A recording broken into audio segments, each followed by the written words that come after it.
In this video, I'm going to attempt to make paint the way that paint was made thousands of years ago. We take color for granted. It is so easy and cheap to just get color paint of any quality. There was a time where this color, a royal purple, would be worth more than your house. But things have worked out for the better in terms of the cost of attaining nice colors. I mean, as it stands, this one cost me $27.95. Now, in a previous video, I used pure pigments to create paints from scratch, but this video is going to be kind of like that, but a step further removed. We're going to be creating our pigments entirely from scratch. We're going to start off with one of the most notoriously aggressive pigments, Australian red dirt. This stuff is vicious. If it gets on your shoes and then onto your carpet, there's no getting it off, ever. This is how they did it 1,000 years ago with an ice cream scoop. Oh,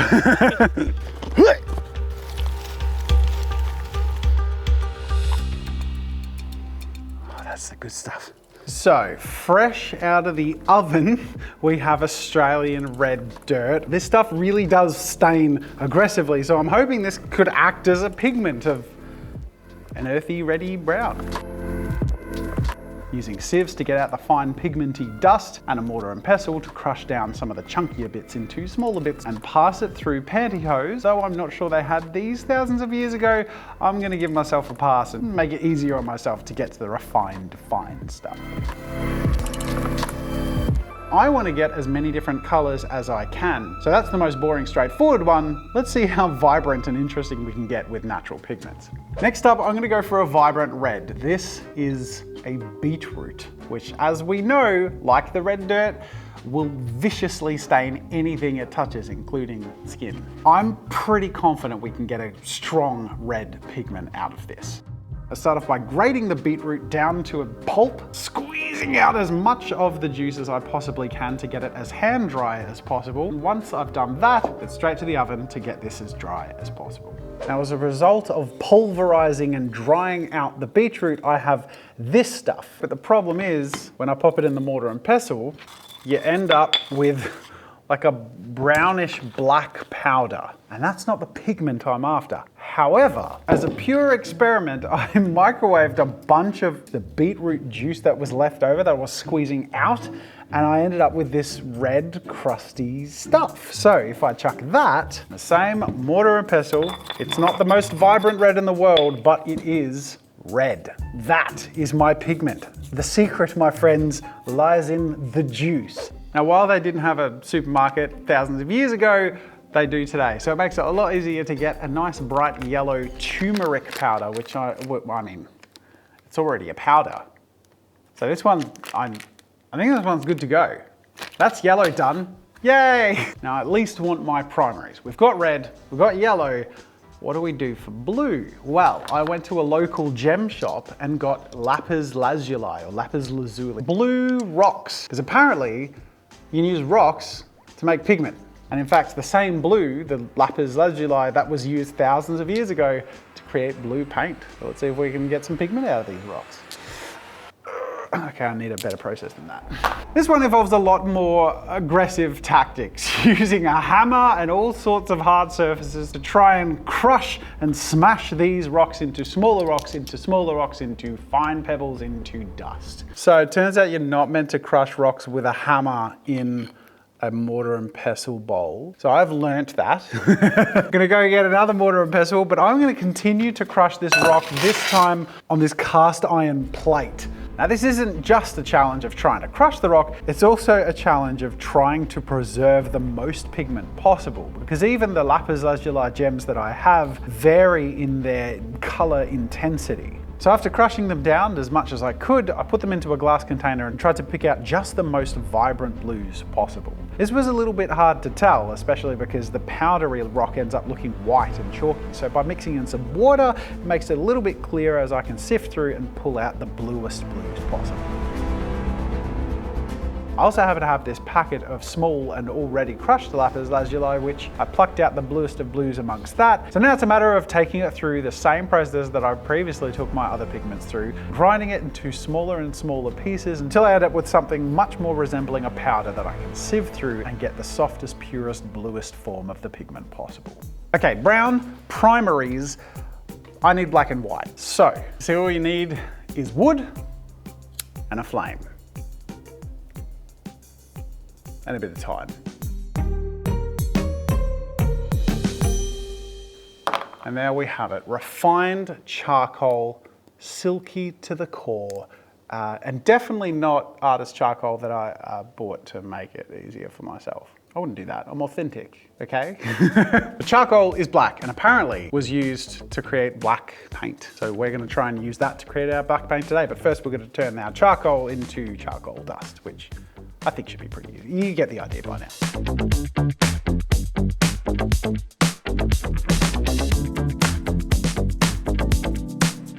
The last pigment we need is white, and apparently you can get that from eggs. Now these are some lighter eggs, or as light as I could get a hold of. I don't know if this is light enough to be white, but I do know that when you crack an egg open, you look in the inside of the shell, it's white. My hope is that there's enough pigment in the egg shell substance itself for me to end up with a white powder. First of all, I have to crack and empty all of these eggs, dry it all out and scrape it all out from anything other than egg shell, then start to crush and powderize as we've been doing so far.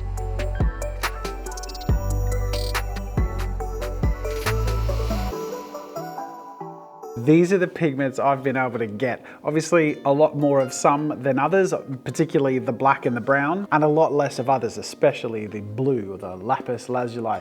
Even the white. This is a dozen eggs. I mean, first of all, that's super cool, like that is eggshell. It really gives you an appreciation for how hard it will have been historically to get great colors. And in fact, it was a huge deal. And it's been a huge endeavor for humans for tens of thousands of years. Here in Australia, some of the oldest examples of paint being used dated to have been at least 65,000 years old by Aboriginal people using ochre crayons and other pigments have been discovered. A lot of the names you're familiar with in paints, such as raw sienna and burnt sienna, are named after the place that they were mined. In that instance, Siena in Italy, or such as raw umber and burnt umber, which came from Umbria. Now, those colors don't come from there anymore, but even since we've been able to synthesize them, those names have stuck. Now, this isn't the whitest that we can get, obviously. Our eggshells are a bit of an off-white. Now, they discovered a really effective way of making white paint in the 4th century BC by using lead, which it turns out wasn't a great idea because lots of people died who made the paint because obviously, well, to us now, lead is poisonous. They figured that out eventually. And way too late banned production, like 1992 banned production of white lead paint. So, a little late on that one. Fun fact, Indian yellow was produced by cows in India that were fed nothing but mango leaves to produce really yellow urine. Are you serious? I'm pretty sure it's not made that way anymore still. Now, purple, which I referred to earlier as being super valuable, that's because in the ancient Greek and Roman times, the purple pigment they prized so much was gathered from thousands and thousands of snails whose mucus was exposed to sunlight and then harvested. It took 250,000 snails to produce 1 ounce of purple dye. And because it was so hard to gather, it was super expensive, which meant it was really exclusive to royalty and very wealthy nobles. Hence why purple became the color of royalty. In the Renaissance, there was a whole profession known as the vendicolori, or the color merchants, whose whole existence, whole purpose was to find, discover, and trade new colors and pigments. This is as far as we can get today, and I'm interested to see how vibrant they end up being turned into oil paint. But I just thought it'd be fun to share a little bit of that really interesting history as to how much of an endeavor this has been for humanity, and maybe justifying a little bit of my work for some of the mild results that we've gotten today. So it's time to mix myself up some oil paint, which we've done before. We've bought and paid for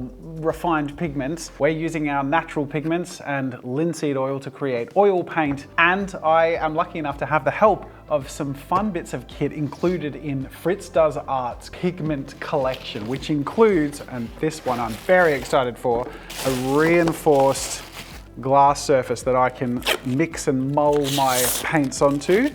Ooh, fancy. Now this video was not sponsored, but I was sent this by Fritz and my friends over at Muse Kits, who I've made my amazing boxes with, so I know it's fantastic quality, both because I trust Muse Kits and Fritz. Really cool content creator. If anyone knows color mixing and paint, it's Fritz. So if you're interested in color theory in depth and intimately with guides and really high quality tools. Get me some of this paint board to do a piece on later. Ooh, palette knife, scraper. Let's get making some oil paints, shall we? So I started off by trying to mix my brown pigment into paint, which is the pigment I had the most of. And I've made oil paint from pigments before. I did a whole video on it, and it was as simple at the time as buying art pigments from an art shop and mixing in refined linseed oil and mulling it between the glass surface and a muller to create an even consistency. So I went through this process with my natural brown pigment and ended up with sludge or mud, if you're generous. I'm holding out hope that the other pigments will end up with more interesting paint-like results. Now the black or the charcoal was a really nice fine powder to mix with. It didn't take to the oil super well, but it did end up creating a bit of a paint feel, and I do my best to mull and mix to try and create as even a paint as possible, but something tells me either I'm missing something here or natural pigments are just way more unpredictable in how they mix with linseed oil than bought pigments are. So now we get to the colors. I'm going to start off with the yellow. This is the turmeric powder. It looks reasonably bright as a powder, but as soon as you mix in the oil, it darkens heavily and becomes a much more unpleasant khaki brownish yellow. Now this was one of the more refined powders to work with, but it was also the one that had been pre-refined. This one was store-bought. I am an imposter. I did not grind and mill and process my own turmeric. So please don't unsubscribe, but I'm kind of glad because it would have been even more disheartening if the consistency was worse and the color was this surprisingly different.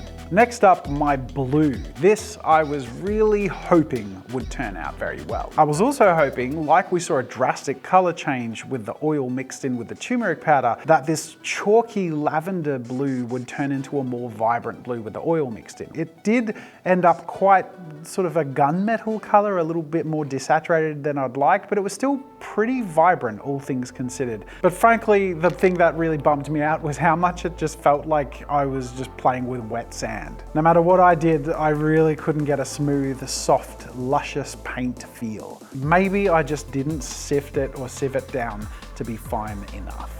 And if that's the case, I'm a bit disappointed in myself that I, didn't try all of the other pigments first, because this is easily the most valuable of all of them. And the fact that it's just a bit coarser than I'd like is irreversible now because it's mixed in with the oil. So with the last two, my red and white, I wanted to learn from that at least and see if I could get a more fine consistency. So to do this, I double layered the pantyhose to make sure only the finest of the fine could get through and re-sieved that red and the eggshell white. And I didn't really push down with my hands to sieve all of it through that I could. I just let the softest, lightest powder fall through.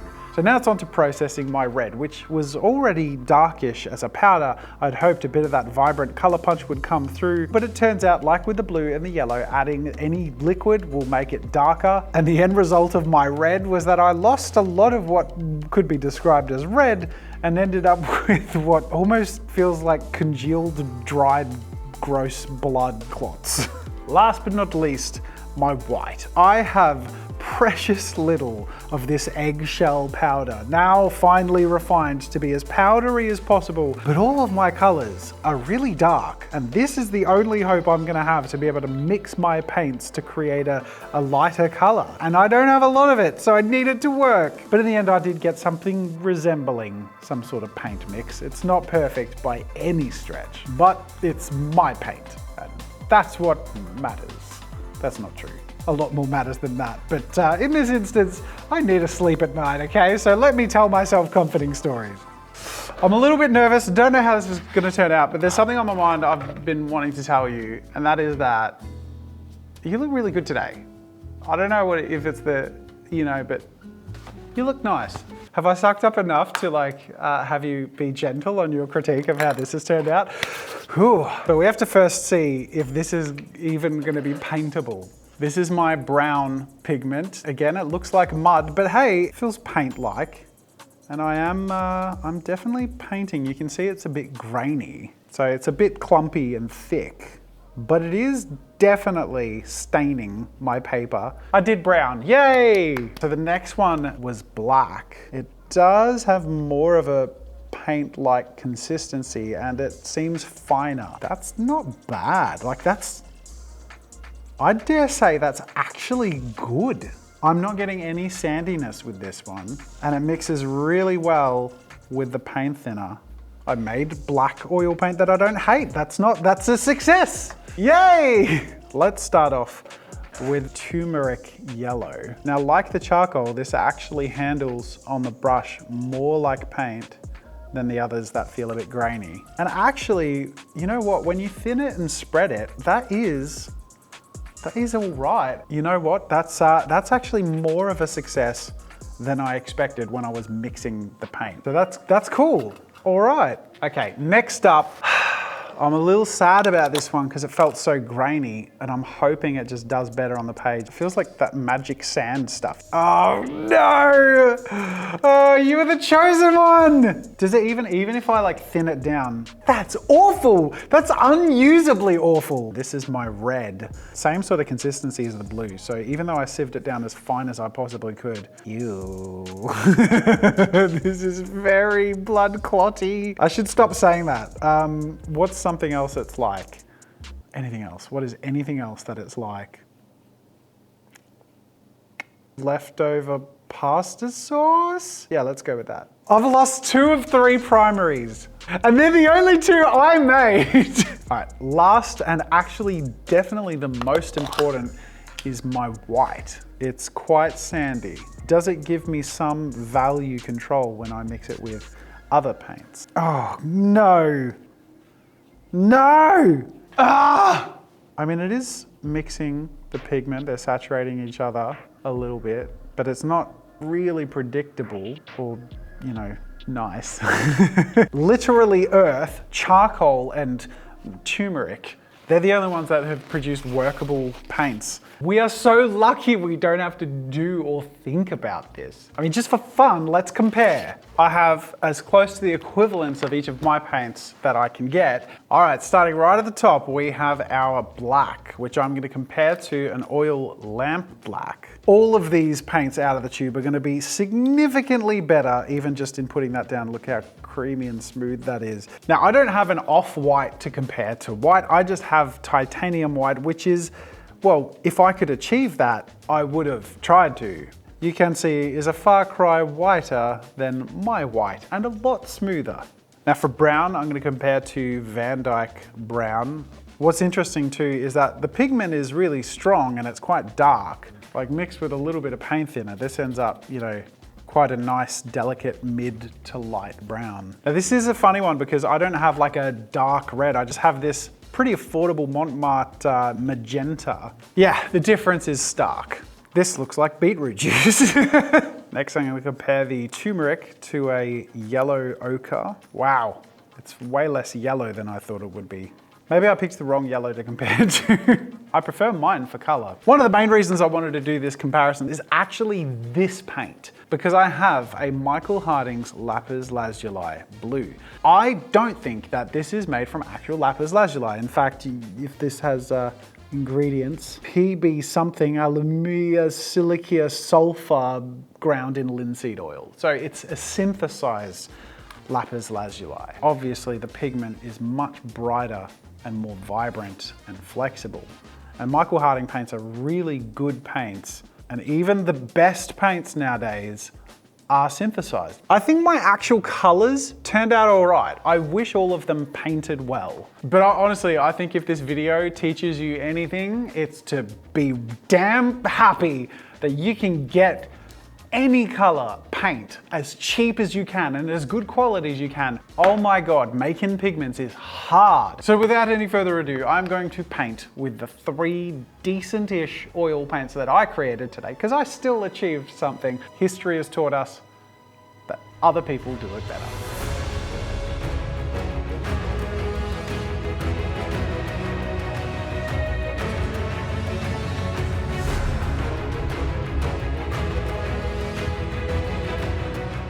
A huge thank you to my patrons who support my channel, actually who hung out with me while I was grinding these pigments. I did a private Discord hangout, voice chat, video chat, and showed them what I produced before you guys saw it, because my patrons get all the exclusive behind the scenes, including the behind the scenes of this video when I ruined my electric pasta maker by putting scissors in it stupidly.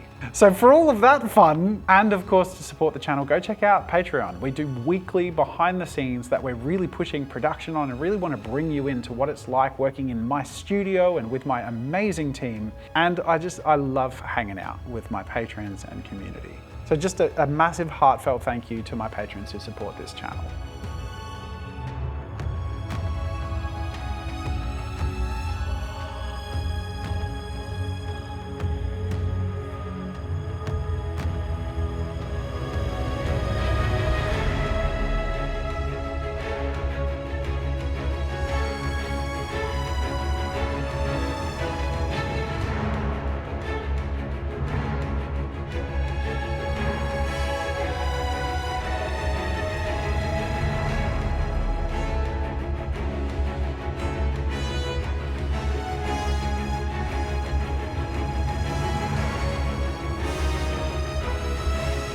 Without any further ado, here is my handmade creation from my handmade oil paints and pigments, with a genuine thanks for watching, and I hope to see you in the next video. I'll see you later.